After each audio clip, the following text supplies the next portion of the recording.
Welcome back into Iggy Sports Talk. I'm your host, Jake Iggy, or Iggy for short. I want to thank you so much for tuning into this episode. But as the days get closer, so is the NFL draft. And we've seen so much hype around these quarterback prospects going into this year. Obviously, Caleb Williams slated as that number one overall pick, most likely going to the Bears, bearing a Justin Fields trade. But we've also seen some other quarterbacks like Drake May, Jalen Daniels, this past year's Heisman winner, as well as Michael PENIX Jr., Bo Nix, J.J. McCarthy, get tons of hype over these last few weeks, and especially after this most recent NFL Combine. A lot of these players are rising through the board, but as we saw during the Combine, it's all focused on the physical skills, and I had the opportunity to speak with ESPN NFL draft analyst Field Yates about some of the mental aspects of these different quarterbacks' games, and if there's been anybody who has really stuck out to him throughout this draft process on their maturity and leadership skills.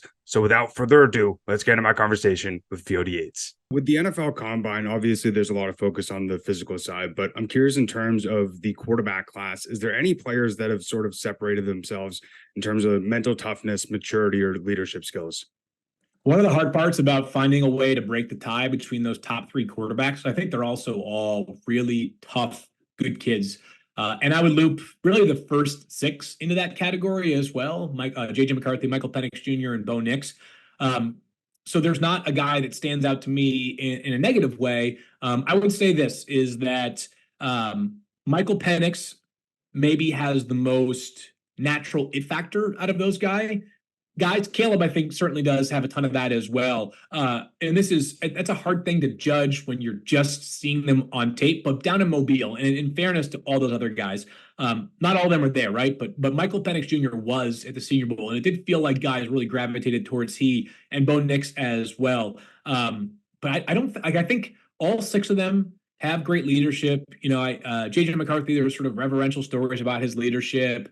And then, Jaden Daniels is unflappable, cool as a cucumber, right? I mean, the guy went on the road in several different spots. And then Drake May, was a ACC Offensive Player of the Year, ACC Rookie of the Year, ACC Offensive Rookie of the Year, ACC Newcomer of the Year as well, in 2022. What he accomplished, I believe, as a team captain that year as well, speaks to how much natural leadership ability he has too. So, I don't think any of them, if those guys don't end up becoming good players, I don't think it's going to be because of the mental makeup for them. I know that I kind of touched all six right there, and that was somewhat by design because I think I like all of them in that regard in this year's class.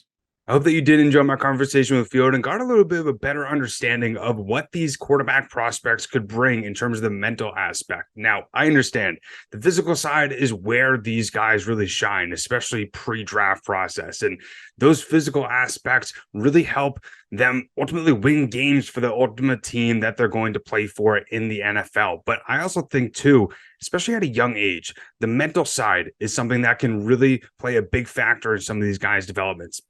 We saw Johnny Manziel. He had every single physical skill that a guy could have. Same with Ryan Leaf, but that mental side is the thing that really hindered them, especially early on in their career and their development to become a well-rounded quarterback. So I was curious to hear Field's thoughts on all these different prospects and, what they've been able to do at the college level, but also what he's heard from around the league, from scouts, at the combine, but also with teams on the mental side of some of these different players, especially ones who could make a really big impact in the NFL in the next coming years. But if you want to hear more insight regarding, not only the NFL draft, but just also sports in general and some of the mental side that comes with these different sports, make sure to follow Iggy Sports Talk over on Instagram. It's at Iggy Sports Talk, as well as follow the podcast over on YouTube or wherever you listen to podcasts. I post it, on Spotify, Apple Podcasts, Google Podcasts, but also the video version is available on YouTube. But my main goal with each and every single episode is ultimately to give you a different perspective on how mental health and just the mental aspects